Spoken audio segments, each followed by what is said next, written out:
Maoist అగ్రనేత Gajarla Ravi alias Ganesh మృతదేహం ఆంధ్ర నుంచి తెలంగాణ భూపాలపల్లి జిల్లా వెలిసాలకు చేరుకుంది. పోస్టు మార్టం అనంతరం రవి మృతదేహాన్ని కుటుంబ సభ్యులకు అప్పగించారు. గాజర్ల రవిని కడసారి చూసేందుకు పరిసర గ్రామాల ప్రజలు తరలివస్తున్నారు. తన కుటుంబ సభ్యులు శోక సముద్రంలో మునిగిపోయారు.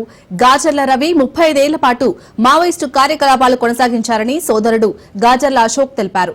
ఇవాళ తన అంతిమ యాత్ర నిర్వహిస్తున్నట్లు చెప్పారు.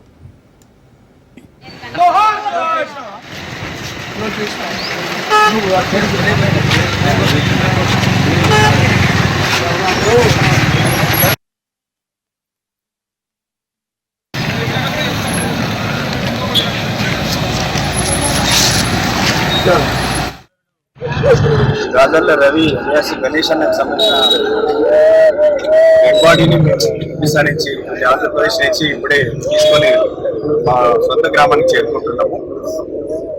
చాలా ఇబ్బందుల పాలు చేసి మధ్యరాత్రి అయిపోయిన తర్వాత అతి కష్టం మీద చాలా పెద్ద పోరాటం చేస్తే మాకు అక్కడి ప్రభుత్వం అక్కడి పోలీసులు 12 గంటల తర్వాత ఈ డెడ్ బాడీని మాకు ఇవ్వడం జరిగింది. అయితే మేము ప్రజలందరికీ కూడా ఒకటే విజ్ఞప్తి చేస్తున్నాము.